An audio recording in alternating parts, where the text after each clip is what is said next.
नमस्कार दोस्तों, Nancy boutique channel में आपका फिर से स्वागत है। आज मैं लाई हूँ आपके लिए एक नई वीडियो जिसमें मैं बहुत ही महत्वपूर्ण जानकारी आपको देने वाली हूँ किस तरह से हम बिज़नेस में फ़ायदे कर सकते हैं। तो चलिए वीडियो स्टार्ट करते हैं। उससे पहले अगर आप मेरे चैनल पर नए हैं, मेरे चैनल को सब्सक्राइब कर लीजिए। वीडियो पसंद आए तो लाइक कीजिए और ज़्यादा से ज़्यादा शेयर कीजिए। तो चलिए वीडियो स्टार्ट करते हैं।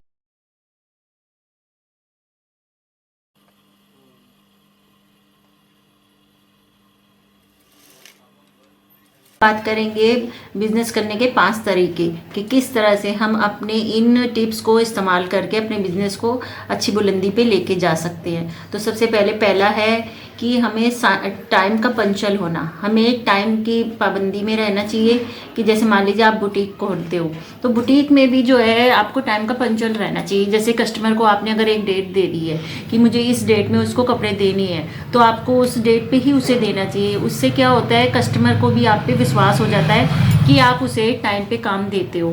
तो इस तरह से भी आपके कस्टमर बनते हैं। तो इस बात का आपको बहुत ध्यान रखना है। टाइम पे आपने दुकान खोलनी है और टाइम पे बंद करना है ना।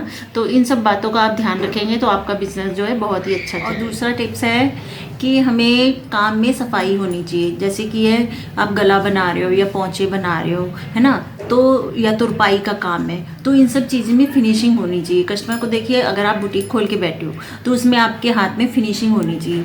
उससे पहले जब भी आप अपना बुटीक खोलने से पहले अपनी अच्छे से प्रैक्टिस करिए। जैसे घर पे ही मैंने बताया, जैसे कई लोग कहते हैं कि घर पे मुझे सिलाई कम मिलती है, तो हो सकता है हमारे काम में फिनिशिंग ना हो। क्योंकि देखो ना, बुटीक खोल के लोग बैठते हैं, उनको चार्ज अच्छा देते हैं, जैसा आप रेट मांगते हैं वो उनको वो दिया जाता है, क्योंकि काम में फिनिशिंग होती है। और जब आप शॉप खोलते हो तो आपके अंदर एक अलग से ही कॉन्फिडेंस होता है कि हाँ, मेरे काम में फिनिशिंग है, कोई कमी नहीं निकाल सकता। तो इस तरह से आप पहले अपने अच्छे से प्रैक्टिस करिए, अच्छी जगह से सीखिए, उसको काफ़ी समय दे के आप प्रैक्टिस कीजिए और फिनिशिंग लाइए अपने काम में। तो इस तरह से फिनिशिंग में काम अगर करेंगे तो आपका कस्टमर कहीं जाने वाले ही नहीं है और वो आप ही के कस्टमर हो जाएंगे हमेशा के लिए। और जब भी आप जैसे भी उनको बना के देंगे उनको पसंद आएगा वो काम। तो इसके लिए सबसे बेस्ट है, दूसरा है कि हमें काम में अपने फिनिशिंग लाना। वीडियो में आगे बढ़ने से पहले मैं आपको एक प्रोडक्ट के बारे में बताऊंगी जो मुझे हाल ही में रिसीव हुआ है, जो फेस पे लगाने के लिए बहुत ही अच्छा है। इसको आजकल मैं यूज़ कर रही हूँ तो उसको मैं आज अप्लाई करके आपको बताऊंगी। जैसे कि सर्दियाँ आती है, सर्दियों में हमें कोई भी जो मॉइस्चराइज़र की ज़रूरत पड़ती है, तो उसको यूज़ करने की बजाय अब हम इसको यूज़ करेंगे। एफसास की तरफ से जो मुझे रिसीव हुआ है मॉइस्चराइज़र, वो मैं आपको अप्लाई करके दिखाती हूँ। इसे कहते हैं फेस हाइड्रेटर। तो इसकी पैकेजिंग भी देखिए बहुत ही अच्छी है। ऐसी पैकेजिंग में है तो जो पंप में है, इसको आपने फेस पे थोड़ा सा लेना है और इसको फेस पे अप्लाई कर लेना है। तो बहुत ही अच्छा लुक आता है। देखिए मैंने यूज़ किया है और मैं काफ़ी दिनों से ये यूज़ कर रही हूँ। मुझे तो बहुत ही अच्छा लगा, क्योंकि हमें सर्दियों में ड्राई स्किन को सही करने के लिए कोई ना कोई मॉइस्चराइज़र तो चाहिए होता है। तो क्यों ना एफसास का ही लिया जाए, तो ये बहुत ही अच्छा है। और एफसास का मॉइस्चराइज़र आप भी यूज़ कीजिए, लिंक आपको नीचे डिस्क्रिप्शन बॉक्स में मिल जाएगा। तीसरा पॉइंट है हमें अपनी गलती को एक्सेप्ट करना। यानी कि आपने बुटीक खोला है, ये नहीं कि भाई हम तो राजा हो गए, हम किसी की सुनेंगे नहीं, क्योंकि कस्टमर ही, ग्राहक ही हमारा भगवान है। उनसे हमें लड़ना नहीं है, उनसे व्यवहार अच्छा रखना है। अगर मान लीजिए आपसे किसी 19-20 कपड़े में हो जाता है तो आप मान लीजिए, और अगर 1% मान लेते नहीं भी हुआ, कई कस्टमर भी होते हैं थोड़ा सा हैवी होते हैं, वो सोचते हैं, हाइपर हो जाते हैं, वो सोचते हैं कि हमने पैसे दिए हैं तो हम तो इनको कुछ भी बोल सकते हैं। कोई बात नहीं, आप एक तरफ से थोड़ा सा नॉर्मल हो जाइए और एक बार तो उनको करके दे दीजिए, कहिए चलिए कोई बात नहीं, हो सकता है ढीला टाइट या कुछ होगी प्रॉब्लम, हम कर देंगे। लेकिन नेक्स्ट टाइम के लिए आप उनको ये बोल दीजिए, देखिए अब तो मैंने कर दिए, अगली बार इसके बाद भी अगर कुछ होता है तो उसका आपको चार्ज देना पड़ेगा।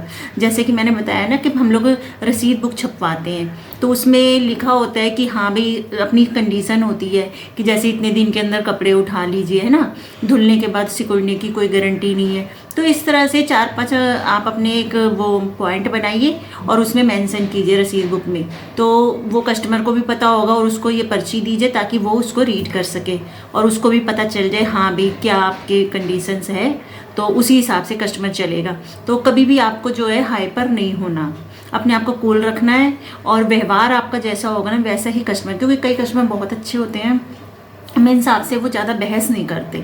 अगर मान लीजिए आपका काम पसंद नहीं है या कुछ भी है तो वो दोबारा नहीं आता। तो जब भी आप कपड़े दें ना कस्टमर को तो आप ज़रूर उनके आने का धन्यवाद करिए कि आप थैंक यू, आप हमारे बुटीक पे आए, फिर आइएगा नेक्स्ट टाइम। तो इस तरह से आप व्यवहार रखेंगे तो उनको आपका व्यवहार बहुत अच्छा लगेगा, तो इससे भी आपके बिजनेस में जो है तरक्की। चौथा पॉइंट हमारा है कस्टमर के साथ अच्छा व्यवहार बनाना।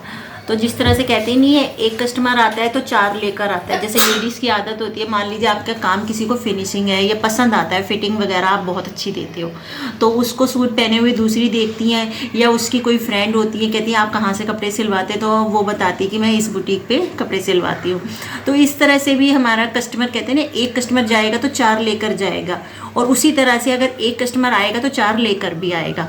तो ये उसी बात को फॉलो हमें करना है कि हमें किसी कस्टमर को अपने नाराज़ नहीं करना। कोई बात नहीं, अगर हर 19-20 कोई बात हो भी जाती है, उसको आपने अपने व्यवहार से ही संभालना है।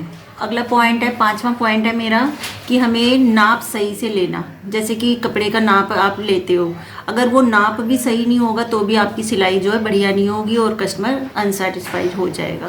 तो इसलिए आपको नाप का सही होना भी ज़रूरी है कि भाई कई लोग होते हैं बॉडी का नाप लेते हैं या देते भी हैं, तो कई लोग सोचते हैं कि खाली मेरा सूट का ही नाप ले लीजिए, है ना, ये मुझे बिल्कुल ठीक आता है। ठीक है, कोई बात नहीं, हम उस तरह से भी सिल देंगे, लेकिन आपने उससे ये कहना है प्रेजेंट टाइम आपने उसे पहन के देखा है। जैसे कई लोग होते हैं, हाँ मैं पहनती हूँ, इतने दिन पहले पहना था, ये वो नहीं, उनसे कहिए कि आज ही आप पहन के इसे ट्राई करके देखिए, फिर मुझे बताइए। अगर इसमें कोई कमी है तो वो बता दीजिए, वो मैं चेंज कर दूंगा या कर दूंगी, है। उसके अलावा अगर कोई भी जिम्मेदारी मेरी नहीं होगी, उसके अलावा अगर कोई गड़बड़ होती है तो इस तरह से भी आप कस्टमर को कह सकते हो कि नाप का सही तरीके से नाप दे अपना। कई लोग होता है ना, जैसे कई बार क्या होता है, 2 लोग साथ में आते हैं नाप देने, तो उसमें भी टेलर भी कंफ्यूज हो जाता है और वो भी कंफ्यूज रहते हैं। जैसे मान लीजिए मैं आपके यहाँ शॉप पे कपड़े का नाप देने आई हूँ, है ना, मैं चाहती हूँ कुछ, मेरे साथ जो फ्रेंड आई है वो बोलेगी ऐसे बनवा लो वैसे बनवा लो, आजकल वो चल रहा है। मेरे बुटीक में भी कई बार ना ऐसे ही होता है। तो एक बार पहले हुआ था ऐसे, दूसरी फ्रेंड बता रही है आजकल ये चल रहा है वो चल रहा है, बनवा लो। फिर जब बन गया तो वो कहने लगी दीदी इतना अच्छा नहीं लग रहा। मैं कहा देखो अब आप ही ने बताया था ना कि ऐसे बना दो, तो इसलिए मैंने कहा चलिए कोई बात नहीं, उसको फिर मैंने हैंडल किया और उनको सही करके दिया। थोड़ा गला बड़ा हो गया तो फिर मैंने पैच लगा के उसे सही करके दिया। तो इस तरह से भी प्रॉब्लम होती है, तो इससे मैंने भी कुछ सीखा। तो मैंने भी नेक्स्ट टाइम अगर कोई ऐसे करता है ना, मैं कहती हूँ देखो जिसको पहनना है उसको अपने मन से ही पसंद से बनवाने दो, है ना। तो इस तरह से क्या होता है, जिसने बनवाया है, जिसने नाप दिया, उसकी पसंद से हो तो ज़्यादा बेटर। जब 2 लोग आते हैं तो थोड़ी ये प्रॉब्लम हमें फेस करनी पड़ती है। तो इस बात का भी आप ध्यान रखिए और तसल्ली से नाप ले, और नाप अगर सही होगा तो आपका सूट कपड़े जो है अच्छे बनेंगे, उसमें कोई कंप्लेन नहीं आएगी। तो इसलिए सबसे मेन इम्पॉर्टेंट पॉइंट है जो कि नाप का सही होना। वैसे तो सारे पॉइंट अपनी अपनी जगह बहुत मायने रखते हैं, सभी चीज़ों को हम ध्यान में रखेंगे तो हमारा काम बहुत अच्छा होगा। तो इसी तरह से हमें अपने काम को ऊंची बुलंदी तक पहुंचाने के लिए इन सब बातों का ध्यान रखना चाहिए। तो ये जो मैंने आपको पॉइंट बताए हैं, ये आपके काम को बहुत ही अच्छा बनाएंगे, आपके काम में बहुत सुधार लाएंगे। हो सकता है कोई मेरी इस वीडियो से आपको काफ़ी हेल्प मिले, तो इस वीडियो को अच्छे से देखिएगा। ये पॉइंट ऐसे हैं बहुत ही ज़रूरी, हमारे बुटीक में हमें अमल में लाना चाहिए। तो इन पॉइंटों को आप अपने लाइफ में लाइए और अपने काम में सुधार पाइए और अच्छे से अच्छा अपना काम करिए, अपने बुटीक को अच्छे ओहदे तक पहुंचाइए। तो चलिए फिर मिलते हैं अगली वीडियो में। अगर वीडियो पसंद आए तो वीडियो को लाइक कीजिए और ज़्यादा से ज़्यादा शेयर कीजिए। तो चलिए मिलते हैं अगली वीडियो में। नमस्कार।